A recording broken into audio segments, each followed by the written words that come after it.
دیکھنا کہ کتنی لڑکیوں کی زندگیاں تباہ ہو رہی ہیں، کتنی لڑکیاں برباد ہو چکی ہیں۔ ایک آپ ہی ہیں جو ان لڑکیوں کو ارشد القادری صاحب اپنی کتاب میں لکھتے ہیں، یہ واقعہ بیان کرتے ہیں کہ ایک ملک کا بادشاہ تھا، بڑا ظالم تھا، بہت زیادہ ظلم کرنے والا تھا، بہت زیادہ لوگوں پر ظلم کرتا تھا، لوگ اس کے ظلم سے پریشان تھے، لوگ اس کے لیے بد دعائیں کیا کرتے تھے کہ یہ بادشاہ جلد سے جلد ہلاک ہو جائے، اتنا ظلم کیا کرتا تھا لوگوں پر۔ 6 مہینے کے بعد وہ ایک نئی لڑکی سے نکاح کیا کرتا تھا، ایک نئی لڑکی سے شادی کیا کرتا تھا اور 6 مہینے اس کو رکھتا تھا اور پھر اسے قید خانے میں قید کرا دیا کرتا تھا۔ ایک دن وہ راستے سے گزر رہا تھا تو ایک لڑکی پر، ایک خاتون پر اس کی نظر پڑی۔ وہ لڑکی اتنی حسین و جمیل تھی کہ جو بھی اسے دیکھتا تھا تو دیکھتا ہی رہ جاتا تھا۔ اس کا دل آ گیا، اس نے جا کے اپنے محل میں اپنے وزیر کو بلایا، جو وزیر اس کا بڑا قریبی تھا، ہر بات اس کی جانتا تھا۔ وزیر سے کہا دیکھو میں نے ایک لڑکی کو دیکھا ہے، اس کا پتہ نکالو، اس کے گھر پہ کون رہتا ہے، کون کون اس کے ساتھ رہتا ہے، کون کون اس کی فیملی میں ہے، ساری بات پتہ کر کے مجھے بتاؤ، میں اس لڑکی سے نکاح کرنا چاہتا ہوں۔ وزیر نے کہا ٹھیک ہے، آپ نے بتایا ہے، 1 دن کے اندر میں معلوم کروا کے اور آپ کو اطلاع دیتا ہوں۔ بادشاہ نے کہا ٹھیک ہے۔ وزیر نکلا اور اپنے چند سپاہیوں کو لگا دیا۔ سپاہی پہنچے، دیکھا وہاں پر، لوگوں سے پوچھا کہ اس لڑکی کا کون کون ہے۔ لوگوں نے بتایا اس کا ایک بوڑھا چچا ہے، باقی اس لڑکی کا کوئی نہیں ہے۔ سپاہیوں نے آ کے وزیر سے کہا، وزیر نے بادشاہ سے جا کے کہا کہ بادشاہ سلامت، اس لڑکی کا صرف ایک بوڑھا چچا ہے اور اس لڑکی کا کوئی نہیں ہے۔ بادشاہ خوشی میں جھوم اٹھا، بادشاہ خوشی میں ناچنے لگا کہ ٹھیک ہے، اس کے چچا کے پاس کچھ سپاہیوں کو بھیجو اور یہ کہلواؤ کہ بادشاہ اسے بلا رہے ہیں۔ وزیر نے کہا ٹھیک ہے۔ وزیر نے کچھ سپاہیوں کو بھیجا، وہ سپاہی اس کے چچا کے پاس گئے، دروازہ کھٹکھٹایا، لڑکی نے کہا چچا جان دیکھیے دروازے پر کوئی آیا ہے۔ چچا اٹھا، دروازہ کھولا، دروازے پر دیکھا بادشاہ کے سپاہی، تو تھرا گیا، کانپنے لگا کہ بادشاہ کے سپاہی میرے دروازے پر کیسے؟ کیونکہ یہ بڑے لوگ بادشاہ تب بلاتے ہیں جب کوئی بات ہوتی ہے۔ وہ ڈر گیا اور سپاہیوں نے کہا چلیے آپ کو بادشاہ سلامت بلا رہے ہیں۔ اس نے کہا ٹھیک ہے آپ چلیے، میں آتا ہوں، کیونکہ اگر وہ منع کرتا تو بادشاہ زبردستی کرتا۔ لڑکی کا چچا دبے پاؤں اندر آیا، اس کے دل کی دھڑکنیں تیز ہو گئی تھیں۔ اس کی بھتیجی نے پوچھا چچا جان آپ یہ بتائیے ابھی دروازے پر کون آیا تھا؟ آپ اتنے ڈرے ہوئے کیسے ہیں؟ آپ اتنے سہمے ہوئے کیسے لگ رہے ہیں؟ کیا کوئی بات ہو گئی؟ تو اس کے چچا نے دبی ہوئی آواز میں کہا بیٹی بادشاہ کے سپاہی آئے ہوئے تھے، مجھے بلا رہے ہیں۔ تو لڑکی ایک دم گھبرا گئی، ڈر گئی کہ بادشاہ کے سپاہی اور آپ کو کیوں بلا رہے ہیں، کچھ سمجھ میں نہیں آ رہا۔ خیر لڑکی نے کہا چچا جان آپ اللہ رب العزت کا نام لیجئے، اپنے ڈر کو دور کیجئے، اللہ کے نام پر آگے بڑھیے اور دیکھیے بادشاہ آپ کو کیوں بلا رہا ہے۔ کہا ٹھیک ہے بیٹی۔ اس کا چچا بادشاہ کے یہاں گیا تو بادشاہ نے اسے بڑی عزت کے ساتھ ایک تخت پر بٹھایا، ایک الگ جگہ، مخصوص جگہ بٹھایا، بڑی عزت و تعظیم کی۔ پھر وزیر نے اس سے کہا کہ سنو بادشاہ سلامت کا آپ کی بھتیجی پر دل آ گیا ہے اور آپ کی بھتیجی سے بادشاہ سلامت نکاح کرنا چاہتے ہیں، اپنی محل کی اس کو ملکہ بنانا چاہتے ہیں، اس کو رانی بنانا چاہتے ہیں، بس آپ تیاریاں کیجئے نکاح کی۔ جب اس نے یہ بات سنی تو کانپ گیا اور دبے لہجے میں کہا، وزیر سے کہا کہ آپ یہ کیا کہہ رہے ہو، ہم چھوٹے لوگ ہیں، ہم اس عزت کے لائق بھی نہیں ہیں جو آپ نے مجھے دی ہے، اور آپ ہماری بھتیجی کے لیے کہہ رہے ہیں کہ نکاح بادشاہ سلامت کرنا چاہتے ہیں، ہم غریب لوگ ہیں، چھوٹے لوگ ہیں، آپ ایسا نہ کریں۔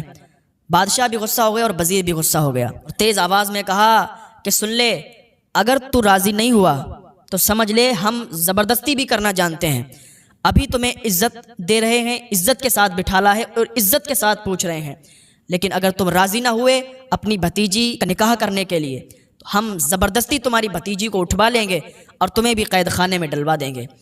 اب جب اتنی بات سنی تو اس نے کہا کانپتی ہوئی آواز میں، اس لڑکی کے چچا نے کہا ٹھیک ہے جیسی آپ کی مرضی، اور اس کے آنسو آ گئے، آنسو پوچھتے ہوئے گھر پہ آیا، دروازہ کھٹکھٹایا، بھتیجی نے دروازہ کھولا، اندر آیا، بھتیجی پوچھنے لگی چچا جان مجھے بتائیے کیا بات ہے، آپ اتنے پریشان اتنے غمگین کیوں ہیں؟ چچا جان کیا بات ہوئی؟ محل میں آپ گئے تھے، کیا بات ہوئی؟ بادشاہ نے کیوں بلایا تھا؟ اس کے چچا نے بھراتی ہوئی آواز میں کہا، بیٹی، بادشاہ نے تجھ سے نکاح کا پیغام دیا ہے اور وہ تجھ سے نکاح کرنا چاہتا ہے۔ میں نے منع کیا تو کہتا ہے کہ تمہاری بھتیجی کو سپاہی اٹھا لائیں گے، اٹھوا لیا جائے گا، اور کہتا ہے کہ تمہیں قید کر دیا جائے گا۔ اب بتاؤ بیٹی میں کیا کروں؟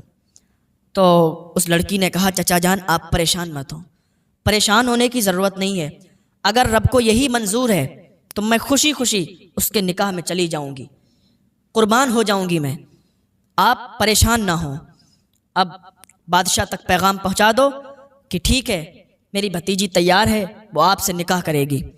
بادشاہ تک پیغام پہنچایا گیا، بادشاہ نے سنا تو بادشاہ خوشی کے مارے اچھل کودنے لگا اور کہا ٹھیک ہے تیاریاں شروع کی جائیں۔ بادشاہ نے تیاریاں شروع کروا دیں۔ دن بادشاہ نے تاریخ مقرر کی تھی کہ اس دن نکاح ہوگا، اور وہ دن بھی آ گیا۔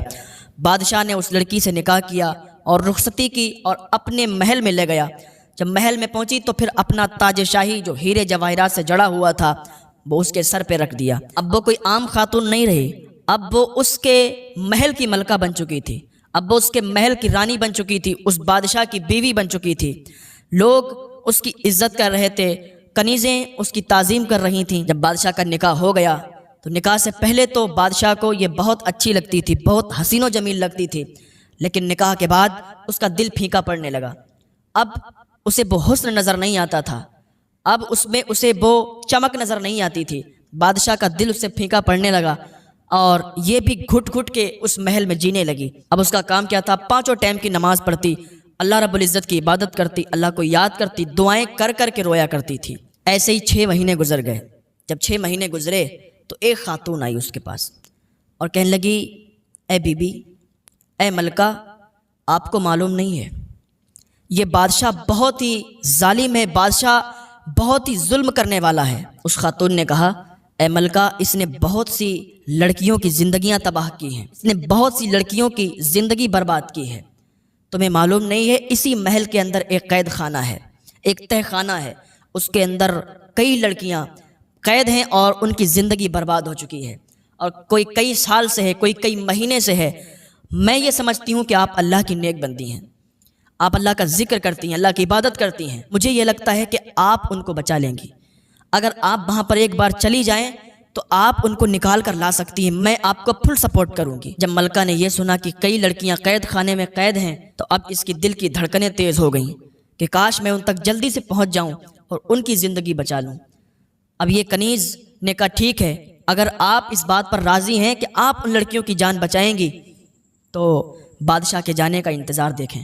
بادشاہ آج شکار پر جائے گا اور جیسے ہی بادشاہ شکار پر نکلے گا میں آپ کو اس تہ خانے میں لے چلوں گی، میں آپ کو اس قید خانے تک لے چلوں گی۔ آپ وہاں پہنچ کر اپنے آپ دیکھنا کہ کتنی لڑکیوں کی زندگیاں تباہ ہو رہی ہیں، کتنی لڑکیاں برباد ہو چکی ہیں، ایک آپ ہی ہیں جو ان لڑکیوں کو بچا سکتی ہیں۔ ملکہ نے کہا ٹھیک ہے مجھے لے چلو۔ بادشاہ شکار پر چلا گیا، وہ کنیز اس ملکہ کو لے کے بہت ہی عجیب و غریب راستوں سے ہو کر اس تہ خانے تک پہنچ گئی۔ جیسے ہی قید خانے کے اندر پہنچی تو وہاں کی جو اور خواتین تھیں وہ سب اس ملکہ کو دیکھ کر اس کے پاس آنے لگیں اور کہنے لگیں خوش آمدید، آئیے آئیے، اور کہنے لگیں شاید آپ بادشاہ کی بیوی ہیں اور بادشاہ نے آپ کو 6 مہینے کے بعد یہاں قید کر دیا ہے۔ اس نے کہا نہیں نہیں، تمہیں معلوم نہیں ہے، مجھے بادشاہ نے قید نہیں کیا ہے، اب ہم تم سب کو چھٹانے کے لیے آئے ہیں، اب ہم تم سب کو رہائی دلوا دیں گے، تم سب کو یہاں سے رہا کروا دیں گے۔ تمہیں معلوم نہیں ہے ہم یہاں قید خانے میں آئے نہیں ہیں، ہمیں کسی نے بھیجا نہیں ہے، ہمیں بادشاہ نے یہاں نہیں بھیجا ہے، ہم قید نہیں کیے گئے ہیں بلکہ ہم آپ کو قید خانے سے چھڑانے کے لیے آئے ہیں۔ تو ان میں ایک بوڑھی عورت تھی جو قید تھی، آئی اس ملکہ کے پاس اور کہنے لگی ملکہ تمہیں معلوم نہیں ہے یہاں جو بھی آتی ہے اسی طریقے سے لائی جاتی ہے، ذرا پیچھے مڑ کے تو دیکھو، تمہارے ساتھ جو کنیز آئی تھی کیا تمہارے پیچھے کھڑی ہے؟ جب ملکہ نے